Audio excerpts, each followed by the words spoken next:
A late-night coffee run becomes the trigger for a national crisis. The glow of the Wawa's overhead lights pierced the thick Virginia fog as Alana Monroe pulled her silver sedan into the nearly empty parking lot. The digital clock on her dashboard blinked 11:32 p.m. in soft green digits. She sighed, rubbed her temples with one hand, and cut the engine. The long day had worn thin every thread of her patience. 18 hours of intelligence briefings, cross-agency reports, and encrypted conference calls at Naval Station Norfolk had left her feeling like her bones hummed. But with another classified meeting at 0600, she needed caffeine more than sleep. She grabbed her wallet and keys, slipping a civilian windbreaker over her uniform shirt and slacks. Her Navy ID, normally clipped at her collar, stayed in her pocket tonight. She'd learned early in her career that walking into upscale neighborhoods after dark in full uniform often drew more suspicion than respect, especially for a black woman. "Blend in and get out," she reminded herself quietly, her words lost in the hum of a distant transformer. Inside the brightly lit Wawa, the air smelled of stale pretzels, reheated burritos, and lemon-scented floor cleaner. Frank Delaney, the elderly white clerk behind the counter, lifted his eyes from a well-worn crossword. His gaze landed on her and lingered, just a second too long. His expression shifted from indifferent to guarded, his jaw tightening under a bristly mustache. Alana felt the scrutiny immediately, not new, not surprising, but no less exhausting. She nodded politely and made her way to the coffee station. The machines gurgled softly as she filled a large cup, adding a splash of almond milk and 2 sugars. A long day demanded a strong brew. With her phone tucked between her ear and shoulder, she scrolled through a document on the screen. "Yes, Admiral," she said quietly. "The financial records link Meridian Systems directly to 3 names we'd suspected. Wire transfers, unreported consulting payments, clear as day." Her voice was measured, her tone precise, betraying none of the fatigue tugging at her edges. Across the store, Frank's eyes narrowed. His hand hovered under the counter.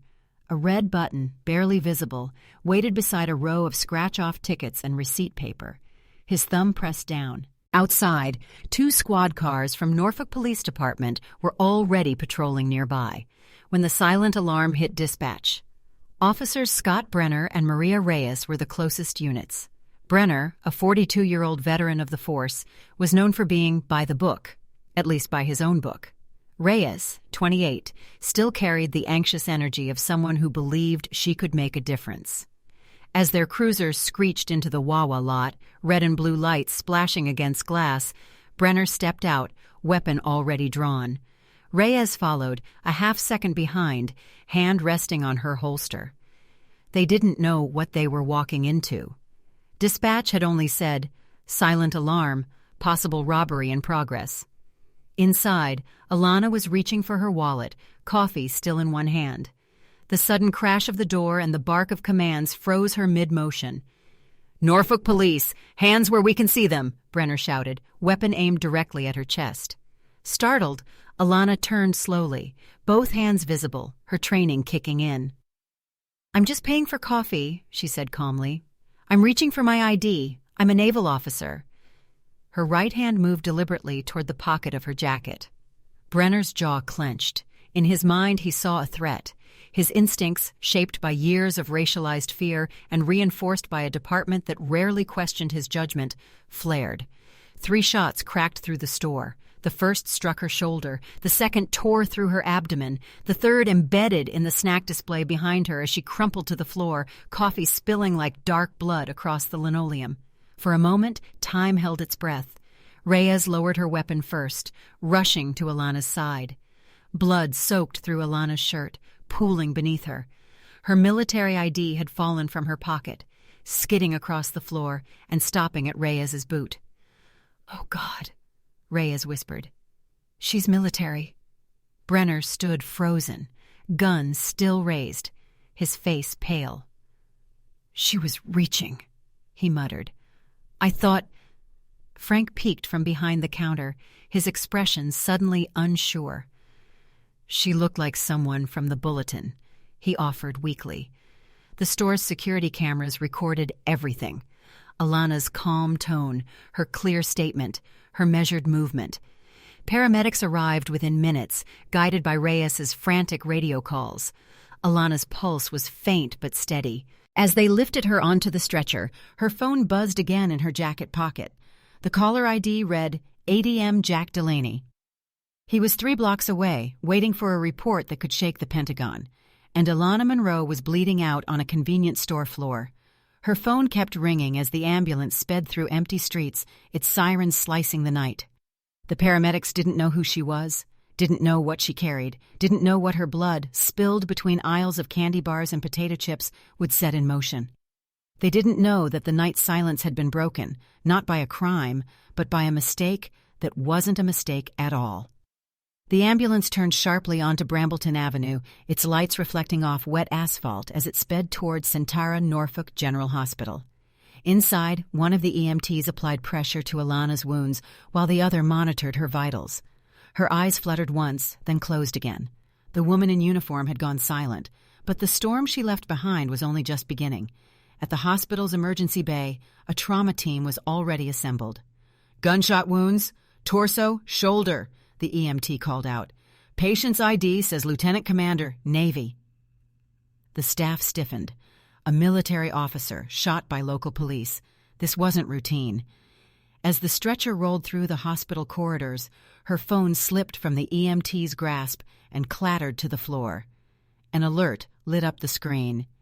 "Encrypted incoming call, Naval Intelligence."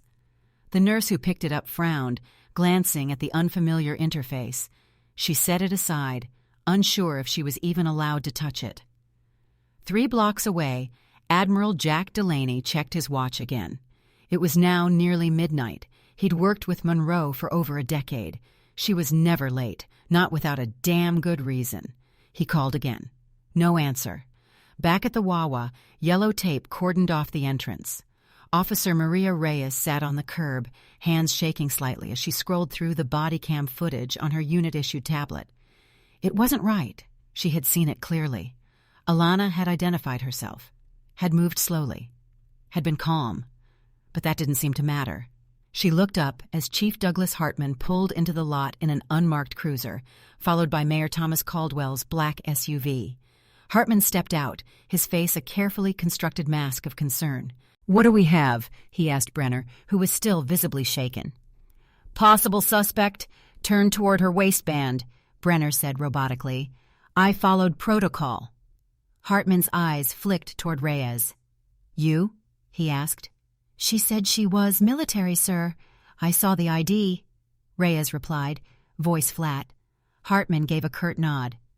"We'll sort it out. Just stick to the report." Inside the hospital, surgeons fought to stabilize Alana. One bullet had pierced her liver, another collapsed her lung. Blood loss was severe, but she was still alive, barely. In a quiet office on base, Admiral Delaney slammed his phone on the desk.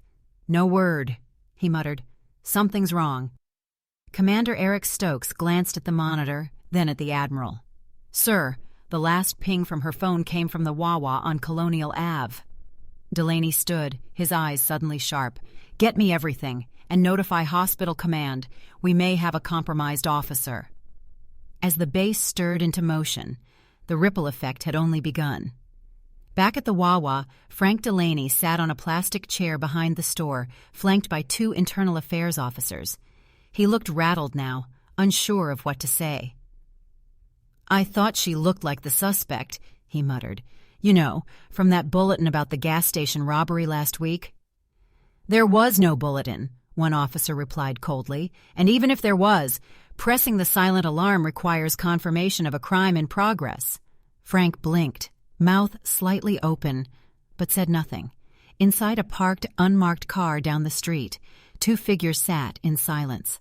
One held a phone to his ear. "The asset's down," he said, "but the packet is unconfirmed." "Locate it," the voice on the other end said, "and clean the scene. Fast." What none of them knew, what no one expected, was that Alana Monroe hadn't just carried a flash drive. She carried names, routes, codes, and a list of government officials tied to defense contractor Meridian Systems, the same contractor that had recently secured billions in Pentagon deals, the same one now facing scrutiny in several quiet investigations across military intelligence, and the same one that had paid out generous consulting fees to more than one city official in Norfolk. Officer Brenner lit a cigarette outside the store, his hands still trembling. In his mind, he replayed it again and again, her face calm, her voice steady. She hadn't lunged, hadn't yelled, just reached for an ID. But something in him had fired anyway. A cold knot formed in his stomach. He wouldn't sleep that night. Officer Reyes watched him from across the parking lot. Something was wrong, and she knew it. She'd grown up believing in the badge, in justice, but tonight had bent those beliefs to the breaking point. As she sat in her cruiser, hands resting on the steering wheel, she opened her notes app and typed 4 words. She said she's military. Then she stared at the blinking cursor, wondering what to do next. At that exact moment, Alana Monroe lay unconscious under fluorescent lights, monitors beeping around her, her body broken, but the mission inside her still intact, and in her jacket pocket, tucked into a hidden seam, the flash drive remained untouched, waiting. Her phone buzzed once more from a nearby tray, the screen lighting up with a final missed call. ADM Jack Delaney. The bullets hadn't just pierced Alana's body. They hit something deeper, the nation's conscience. At precisely 5:47 a.m., the sharp heel clicks of Admiral Jack Delaney echoed through the corridor of Centera Norfolk General Hospital. The sterile smell of disinfectant hit him immediately, but it was the sight of 2 uniformed Navy MPs outside a secured ICU room that drew his attention. "Commander Monroe," he said, not as a question, but a statement. The guards nodded silently and stepped aside. Inside, the overhead lights were dimmed. Machines beeped in steady rhythm. Tubes and IV lines surrounded Alana's still body. Her chest rose and fell under a thin hospital blanket. Her skin looked pale, lips cracked from oxygen, but she was alive. Dr. Leah Matthews, the trauma surgeon on call, entered quietly behind Delaney, removing her gloves. "We managed to stabilize her. 1 round nicked her liver, the other collapsed her right lung. She coded once in surgery, but we got her back." She paused, then added, "She's stable, but it's still critical." Delaney nodded slowly. His jaw clenched, but his voice remained composed. "Thank you, Doctor. Was anything recovered from her clothing?" Dr. Matthews gestured to a nearby table. "Her personal items are there. We haven't touched them. One of the nurses found a flash drive in the inner lining of her jacket. We assumed it was military." Delaney walked to the table, picked up the drive, and stared at it for a long moment. Then, without another word, he slipped it into his pocket. Downstairs in the hospital waiting area, Commander Eric Stokes sat on a plastic chair, scrolling through Alana's last encrypted messages. His portable Navy-issued device decrypted her call logs, tracing the timeline from just hours earlier. Her last outgoing call was to Delaney, time-stamped 11:16 p.m. "She was minutes away," he muttered, then looked up as Delaney approached. "Sir, we need to secure this place. If that flash drive has what I think it does." Delaney didn't answer. He motioned toward the exit, and both men walked in silence toward his vehicle. Once inside, Delaney inserted the flash drive into a secure port built into the console of his unmarked black SUV. A blue screen lit up with encrypted folders. As the files decrypted one by one, the Admiral's expression darkened. Meridian Systems, procurement irregularities, wire transfers to shell companies, names of city officials, a map highlighting a section of Norfolk's Ghent neighborhood, including the exact block where Alana had been shot. "She was right," Delaney said quietly. "This wasn't a mistake." Across town, Maria Reyes sat alone in the squad room of the Norfolk Police Department. The station was unusually quiet for early morning. Her shift had technically ended hours ago, but she hadn't gone home. She couldn't. Her fingers hovered over the keyboard as she revised her initial incident report. The words danced on the screen, sterile and incomplete. She typed, "Suspect identified herself as a naval officer prior to reaching for ID." Then she deleted it. She glanced up as Officer Brent Landon walked by. He didn't say anything, but the sideways glance said enough. She knew word had spread. She'd hesitated. She'd spoken too much at the scene, and now she was being watched. Reyes closed the report without saving and stepped outside.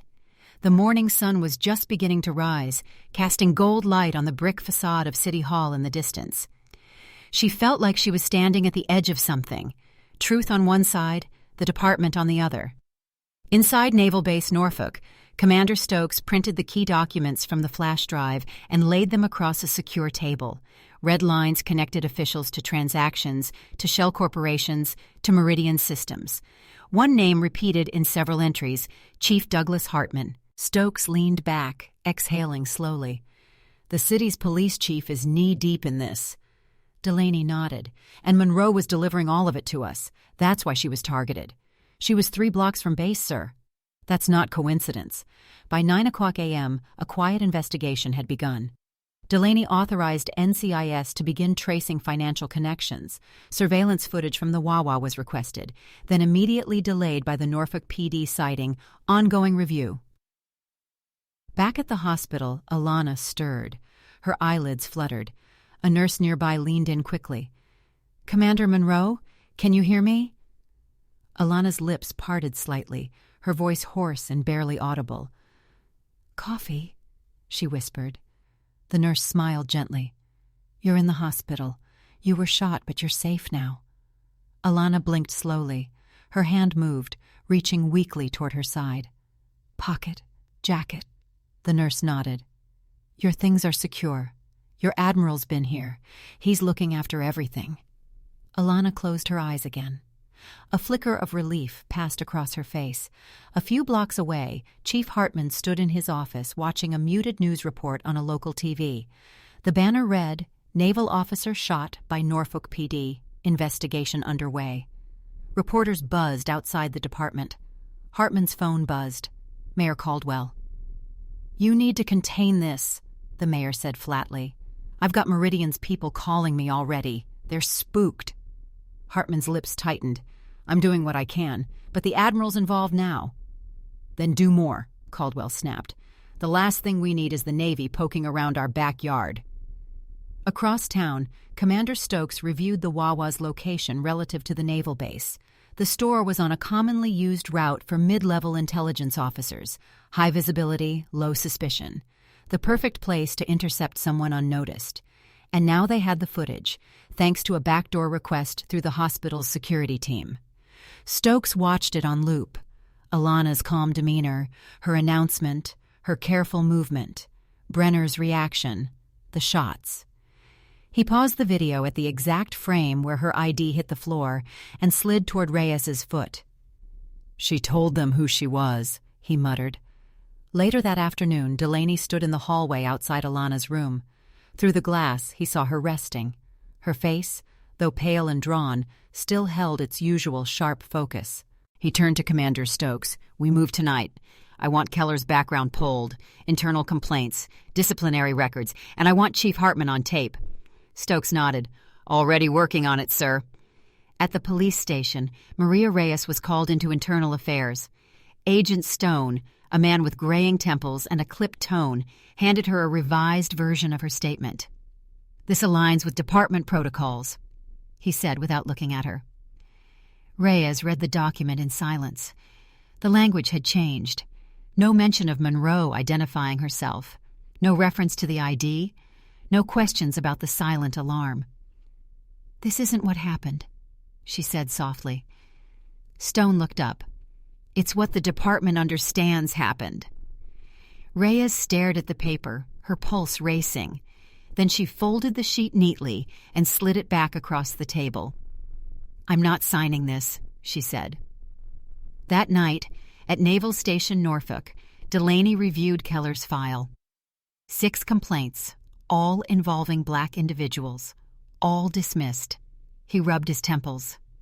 This was never a traffic stop gone wrong. This was an operation. And it had failed. Officer Reyes stared at the internal memo. Her department was rewriting reality. The email had arrived just after midnight. The subject line was neutral, almost dull. Revised language for incident 8810. Final draft for approval. But the attachment inside reeked of pressure and fear. Gone were the lines describing Alana Monroe's clear identification as a Navy officer. Gone was the sentence about her non-aggressive posture. In its place were vague phrases. Subject appeared agitated, possibly resisted commands, and most damning, refused to comply with verbal orders. Maria Reyes sat frozen at her desk in the nearly empty squad room, her fingers hovering over the trackpad. Around her, the buzz of printers and low conversation filtered in from the bullpen, but it all sounded distant. The walls seemed to close in. A soft knock on the desk broke her trance. Officer Danny Liu, one of the younger rookies, offered her a paper cup of coffee. "Rough night?" he asked. She gave him a tight smile. "Something like that." Danny hesitated, then lowered his voice. "Just be careful. They're watching." With that, he walked away, leaving Reyes alone with the screen and the weight of her choices. She minimized the email and opened her original draft. Her cursor blinked next to the line. Subject stated she was an officer with the U.S. Navy and reached for identification. She reread it. It was the truth. But truth had become dangerous currency in the department. Across town, Commander Eric Stokes stood outside a booth at Dumar's drive-in diner. He held a black duffel bag, neutral in appearance, but packed with secure comms equipment. He scanned the parking lot, then entered the retro-style diner. Maria Reyes was already seated in the back corner. She looked exhausted, her uniform still crisp, but her eyes rimmed with red. Stokes slid into the booth across from her. "Thanks for coming," he said, placing a discreet recording device between the ketchup and mustard bottles. "I don't have long," Reyes replied. "If Hartman finds out I'm here—" "He won't," Stokes interrupted calmly. "This stays off record, for now. I just need the truth." Reyes took a breath. She told us who she was, said she was Navy, she was calm, hands visible. She never threatened anyone. "You saw her ID?" Stokes asked. "It slid out after the shots, landed right at my feet," she whispered. "I picked it up. It had clearance marks on it. She's intel, isn't she?" Stokes didn't answer, but his expression confirmed enough. "Why was she targeted?" Reyes asked. Stokes leaned forward. "We believe someone inside your department flagged her. We're tracking financial links to Meridian Systems." Reyes swallowed hard. "Meridian? The city's got contracts with them, surveillance upgrades, patrol software, even body cams." "Exactly," Stokes said. "Too convenient." Reyes looked down at her coffee. "They're rewriting everything. Internal Affairs sent me a statement to sign. It's fiction." "Then don't sign it." "That's easy for you to say," she said bitterly. "I'm still in there. I'm not military. I don't have your shield." Stokes nodded slowly.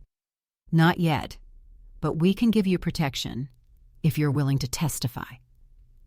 Reyes looked up, eyes narrowing. "You want me to flip?" "No," he said simply. "I want you to stand." Back at the Norfolk Police Department, Officer Scott Brenner sat in the locker room, staring at the inside of his locker door. Someone had scribbled in black marker, "Murderer." He wasn't sure who had written it. Maybe no one. Maybe his own guilt had conjured it. His hands trembled as he tried to lace his boots. He hadn't slept. Couldn't eat. The images kept flashing. Alana's calm voice, her slow movement, and then the recoil of his own hand. She hadn't lunged. He knew that now. Hell, maybe he'd known it even then. But in the moment, all he'd seen was a threat. Not a person.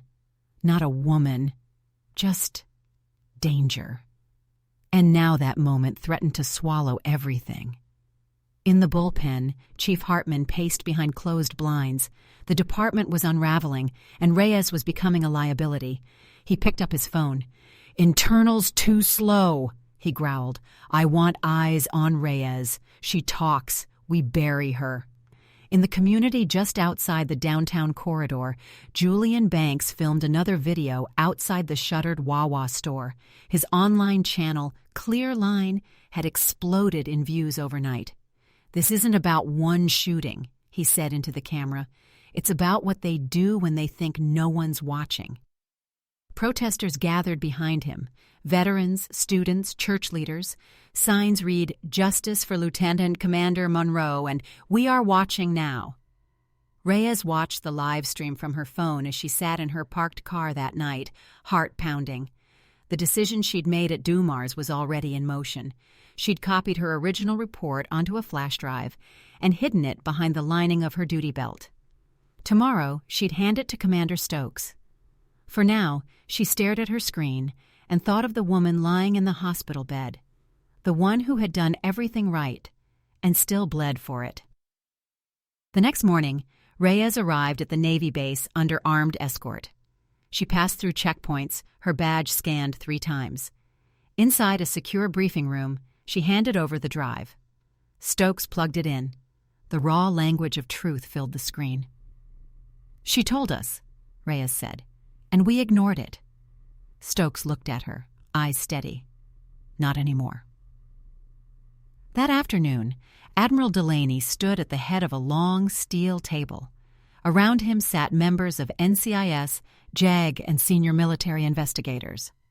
"The officer was targeted," he began. "The shooter, Officer Scott Brenner, received multiple unreported deposits from consulting firms linked to Meridian Systems." He paused, letting the weight of the revelation settle. "We also have evidence that the Norfolk Police Department is attempting to alter official records. This is no longer just about Monroe. This is about corruption at the city level." Silence filled the room. "Effective immediately," Delaney said. "We're expanding the investigation." Meanwhile, inside the Internal Affairs Division at Norfolk PD, Reyes returned to her desk to find her locker vandalized. The word traitor had been spray-painted across it. She didn't flinch. She opened the locker, grabbed her gear, and walked out. Her badge still pinned, her spine still straight. The system might hate the truth, but she wasn't done telling it. Not every war begins with sirens. Some start in whispers and backroom meetings. The halls of Naval Station Norfolk were unusually still in the early hours. Commander Eric Stokes leaned over a conference table, laser pointer in hand, a digital map projected behind him. He clicked once, highlighting a web of red lines connecting police department accounts to dummy corporations linked to Meridian Systems. "This is no longer about one officer's shooting," he said. "It's a coordinated misuse of city infrastructure funds, using the police as the enforcement arm." Admiral Jack Delaney stood at the back of the room, arms crossed, his expression carved in granite. "And Monroe?" he asked without looking at anyone. "She's stable," Stokes said, "but she won't be able to stay quiet much longer. The moment the press gets wind that she's not just a random victim." Delaney cut him off. "We move before then." In a separate wing of the base, Alana Monroe sat propped up in her hospital bed, her breath still shallow, but her voice returning. A nurse adjusted her IV drip, then leaned close. "There's someone here to see you." Alana nodded, her gaze steady. Moments later, Maria Reyes entered the room, now wearing civilian clothes. Her expression was part guilt, part resolve. "I came to say thank you," she began. "For what?" Alana asked, her voice raspy. "For living," Reyes said, "and for not letting me lie." Alana offered a faint smile. "They tried?" "They're still trying," Reyes replied, "but I'm not part of that anymore." The two women sat in silence for a moment, the shared weight of what they knew filling the room. "You know they're going to come after you," Alana said softly. Reyes nodded. "Let them. I've already made my choice." Across the base, Delaney met with Julian Banks, who had reluctantly agreed to meet after repeated requests from the Navy. "You think I trust uniforms?" Julian said as he entered the meeting room. "I don't expect you to," Delaney replied. "But I do expect you care about justice. And this isn't just about Monroe anymore. This is about who owns this city." Julian folded his arms. "So what are you asking?" "Help us organize," Delaney said, "peacefully, loudly. We need the community's voice to keep the city from sweeping this under the rug. Julian stared at him for a moment, then nodded. Fine, but you better not disappear when things get ugly.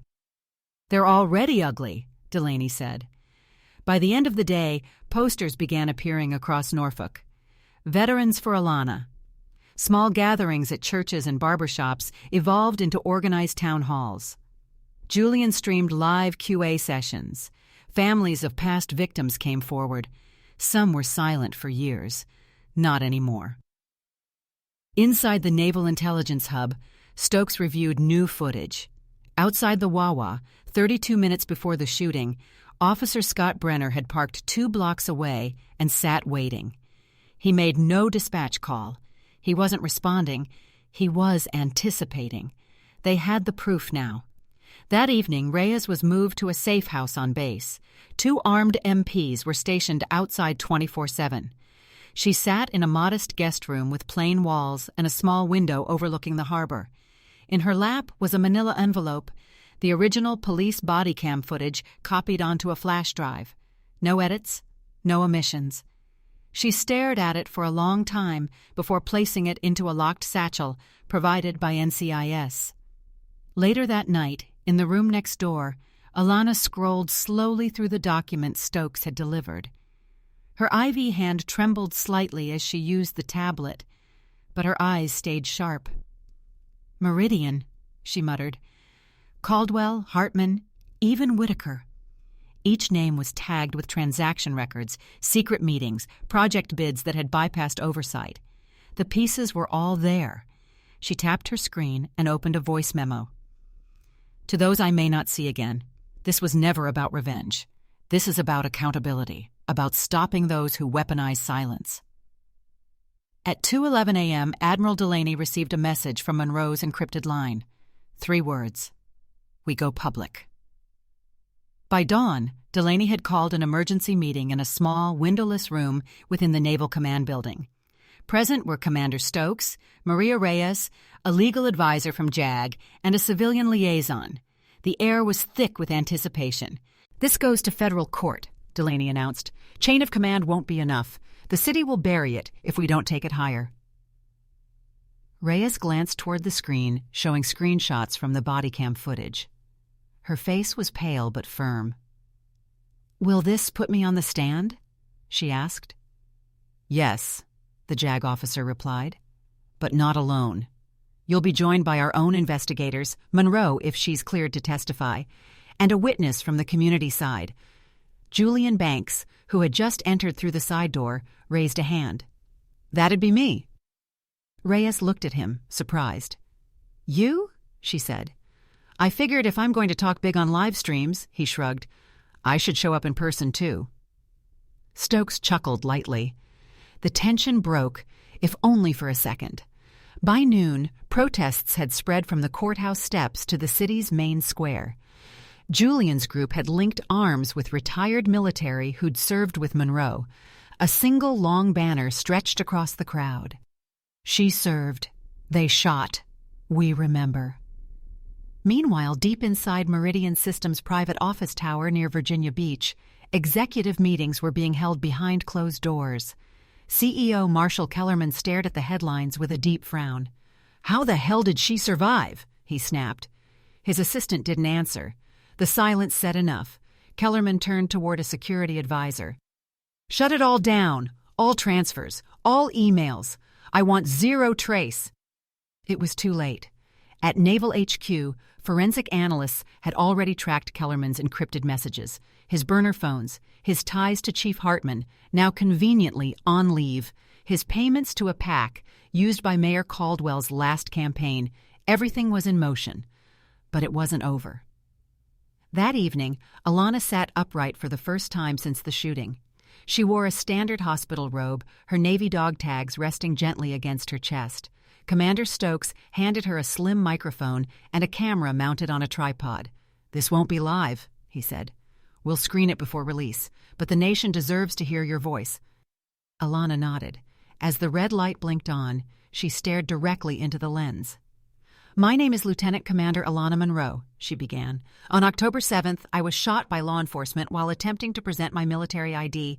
I survived, but this isn't just about me. This is about a system that sees the color of our skin before the content of our service.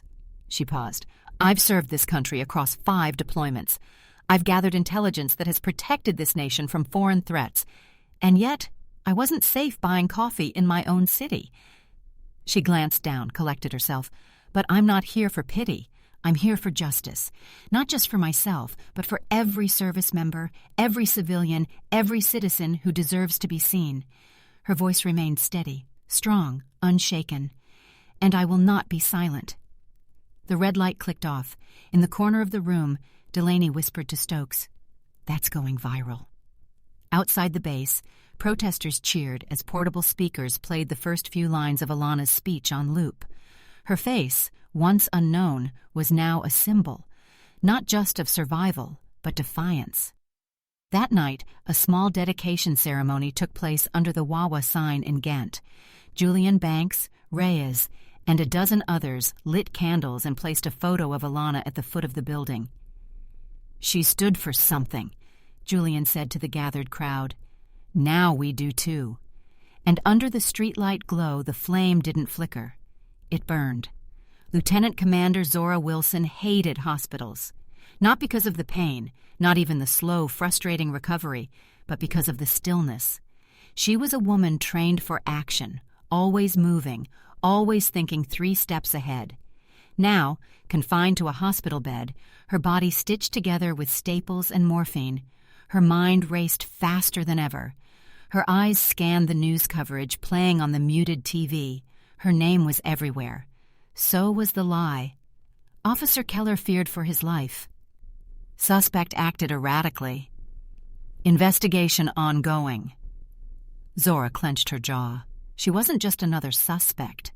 She was an intelligence officer with national security evidence in her pocket the moment she was shot. And she knew, deep in her gut, that none of this was an accident. The door opened quietly. Admiral Philip Hayes stepped inside, his expression carved from stone. "Commander Wilson," he greeted, pulling a chair next to her bed. "How are you holding up?"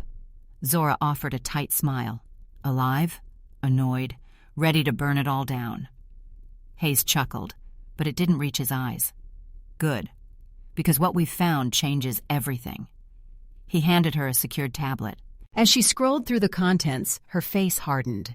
Emails, payments, surveillance logs, names she recognized, officials, contractors, even military brass, all connected, all compromised. "They were watching me," she whispered. "Worse," Hayes said. "They were hunting you." A sharp knock interrupted them. Special Agent Dominique Washington of NCIS entered, sharp in her posture and sharper in her eyes. She placed a folder on the table. "The DOJ is opening a civil rights investigation. But this goes beyond civil rights. It's espionage, corruption, treason." Zora looked from Washington to Hayes. "And Keller?" "Trying to run. We picked him up at a private airstrip yesterday," Washington said. "He's talking now. Confirmed what we feared. You weren't shot by mistake. You were targeted." Zora inhaled deeply. "Then it's time I speak too." Later that night, with her medical team protesting, Zora requested a press conference. Leaning heavily on a cane, the hospital gown hidden under her formal dress whites, she faced the cameras like she'd faced every mission before, with focus and fire. "My name is Commander Zora Wilson. I serve the United States Navy. I was shot while buying coffee, not because I posed a threat, but because I carried the truth." Her voice was clear, steady, no anger, just truth. The truth about corruption, about a defense contractor selling out our secrets, about officials, local and military, protecting each other while targeting those who expose them. I wasn't supposed to make it to that meeting, but I did. And now you all know why. The room fell into silence, then applause, then chaos. As reporters shouted questions and security closed in, Zora turned to Hayes. "We're just getting started," she said. And they were. The tension in the car was palpable. Ethan stared out the window, watching the blurred shapes of trees and old street lamps flicker past. Claire, seated beside him, glanced at him with worry but said nothing. Commander Hayes sat in the front seat, quietly reviewing the map of the rendezvous point with Admiral Carter's team. Every few seconds, the GPS unit beeped softly, guiding them deeper into the outskirts of Norfolk. "They know we're coming," Claire finally said, her voice barely above a whisper. The moment Rodriguez testified, everything changed. Hayes didn't turn around. "Good.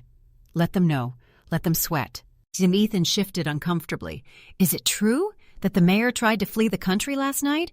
"Yes," Hayes replied. "We intercepted him at the same airfield where Keller was caught. He had a private plane on standby, passport, cash, fake IDs, everything ready." Ethan let out a breath he hadn't realized he was holding. He was really going to run. "He knew the net was closing," Claire added. "They all do." The car slowed as it approached a rural intersection blocked by two unmarked military jeeps. A Navy intelligence officer waved them through. Past the checkpoint, the warehouse loomed ahead, nondescript, weathered, and abandoned by all appearances. But inside, a command center was being assembled. Dozens of agents moved swiftly across the concrete floor, laptops open, evidence boards pinned with photographs and documents. At the center stood Rear Admiral Carter, flanked by Rodriguez and two data analysts working on decrypting the last files from Meridian Systems' servers. Rodriguez looked up as they entered. She looked exhausted, her uniform wrinkled, her face pale, but her eyes were clear, focused. "They've wiped 3 servers already," she said without preamble. "But we found backups hidden off-site, enough to confirm what Commander Wilson suspected, and more." Hayes approached. "Tell me." Rodriguez handed over a USB drive. "These are personnel files, payment trails, communications. It wasn't just Norfolk. Meridian had contacts in San Diego, Tampa, and even overseas. London, Berlin." Claire frowned.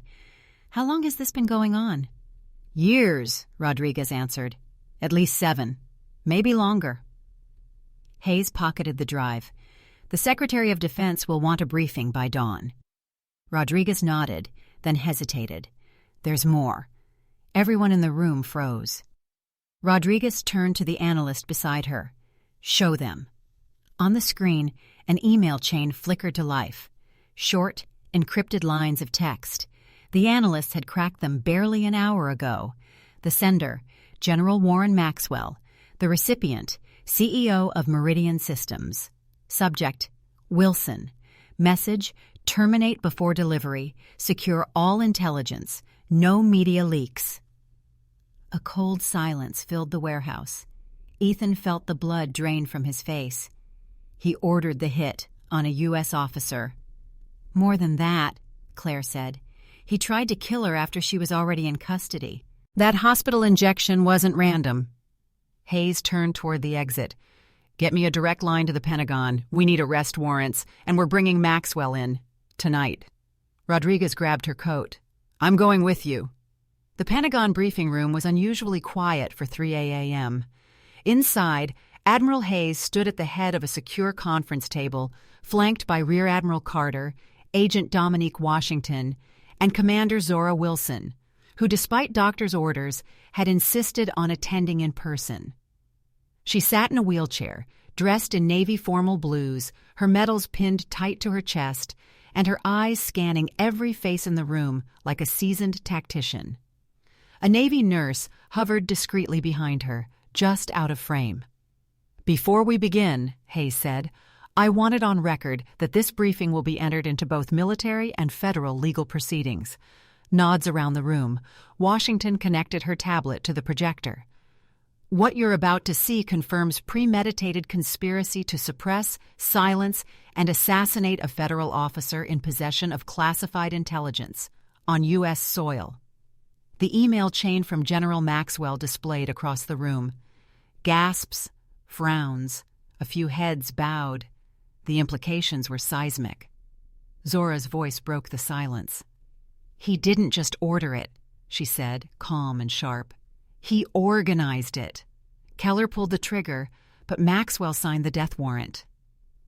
Someone at the end of the table cleared his throat. "What's our move?" Hayes didn't hesitate. "We arrest Maxwell by sunrise. Simultaneously, the DOJ will move on the Norfolk Mayor's Office, Chief Whitman, and Meridian Systems Executive Board. We freeze assets, seize servers, and put this entire network under lockdown." "And the press?" another advisor asked. Zora turned to him. "They already know enough to smell blood. Give them the rest." By 6 a.m., raids were underway in 3 states. General Warren Maxwell was pulled from his Georgetown townhouse, still in his robe. His face registered shock only for a moment before going cold and composed. "You don't know what you've started," he said to the arresting officer. "No, sir," the officer replied. "But you're about to find out." In Norfolk, the mayor's office was surrounded by federal agents. Caldwell was led out in cuffs as local news helicopters circled above. At Meridian Systems, agents swarmed the executive floor, seizing hard drives, phones, and shredders still warm from overnight destruction attempts. CEO Kellerman was nowhere to be found. His plane had taken off hours earlier from a private strip in Montana. But he wouldn't get far. His name was now on every no-fly list. Back at the hospital, Zora watched the coverage on live television, her fingers wrapped tightly around a warm coffee cup. Black, 2 sugars, no cream. Beside her, Maria Rodriguez sat in silence. "They came for you," Rodriguez said quietly, "and they failed." Zora didn't reply at first. Then she said, almost absently, "They didn't fail." Rodriguez turned, confused. "They succeeded. For years," Zora said. "They only failed now because someone finally paid attention." She sipped the coffee. "I plan to make sure they never forget it."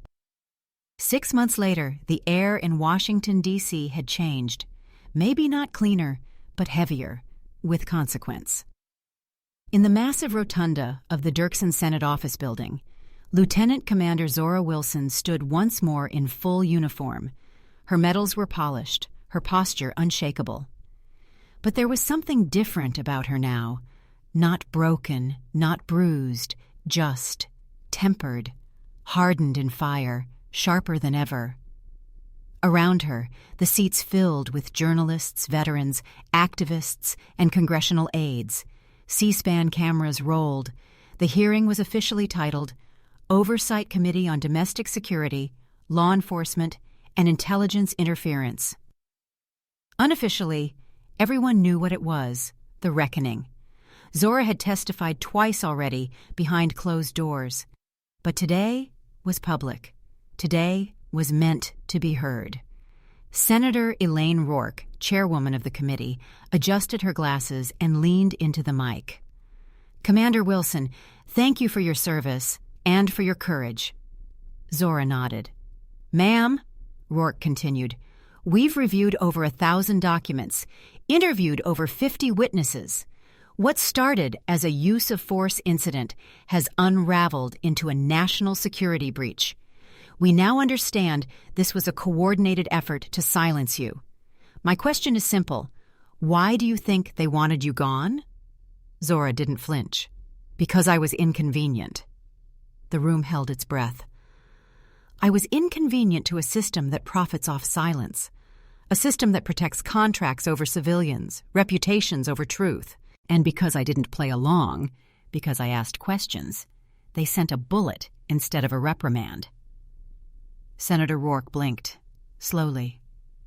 "And if you could speak directly to those officers, those officials today, what would you say?" Zora looked into the camera. "I survived, and now the silence ends."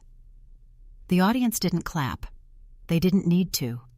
The weight of her words was applause enough. Meanwhile, back in Norfolk, change wasn't just whispered, it was visible.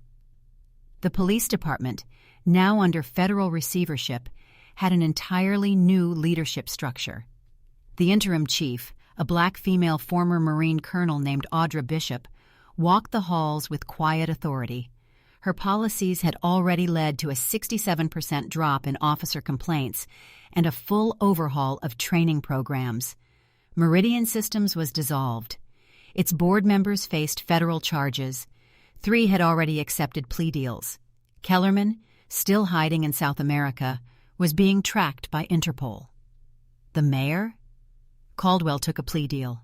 20 years without parole. But none of that felt like victory to Zora. She didn't care about the headlines. She cared about one thing: momentum. On a rainy April afternoon, Zora returned to the naval base for the first time since her release from medical leave. The gates felt the same, but everything else was different.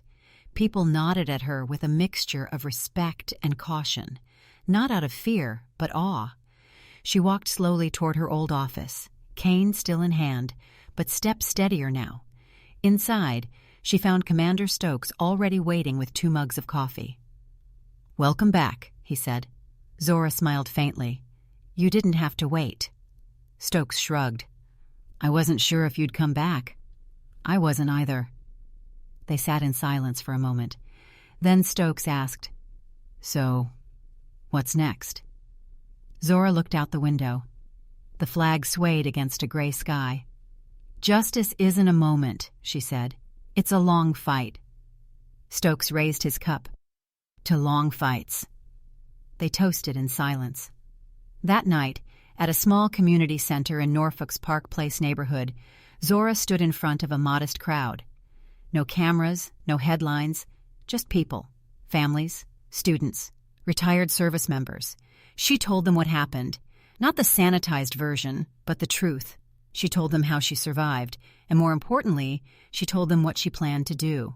"I'm not done serving," she said, "but now I serve you." The room erupted, not because she was famous, but because she made them feel seen. In that moment, Zora Wilson wasn't a survivor. She was a movement. There's a stillness that follows a storm. Not silence, but something deeper. It's the quiet reckoning of everything that's been shaken, everything that's been revealed. In the story of Lieutenant Commander Zora Wilson, that stillness came not just from justice served, but from dignity restored. She walked back into the world not as a victim, but as a reminder that courage often comes from the places we overlook, the people we underestimate. A woman in uniform, wounded by the very country she swore to protect, stood her ground and spoke truth in the face of power. And in doing so, she did more than survive. She lit a path forward. For the Black community, her story echoed loudly. It wasn't just her voice on the Senate floor. It was the voice of every Black mother worried about her son at a traffic stop, every grandfather who'd worn a uniform and still got followed in a store, every child who wondered if they'd ever truly belong. Zora gave shape to that unease, and then she challenged it, head on. She reminded us all, you don't need to shout to be heard, you don't need rage to move mountains. Sometimes it's in the quiet refusal to stay silent that we find our strongest voice, and that's the lesson she leaves us with, to hold our dignity close, even when the world tries to strip it away. To speak not in vengeance, but in truth. To demand better not just for ourselves, but for those who'll come after us. The Black community knows this lesson by heart, passed down through generations. If you want the world to change, you can't just survive it. You have to shape it. Like an old porch light left on through the night, a single act of decency, standing firm, speaking out, showing up, can guide others home through the darkest hours. So maybe now, after the headlines fade and the names change, we remember that justice isn't always loud, and heroes don't always wear capes. Sometimes they walk with a cane. Sometimes they sit in a wheelchair and face a room full of power with nothing but the truth. Take a moment to sit with that. And if this story stirred something in you, some memory, some hope, some sense that you're not alone, consider passing it along. To a neighbor, a friend, a voice that feels small today. Because maybe, just maybe, Zora's story can be the porch light for someone else out there in the dark.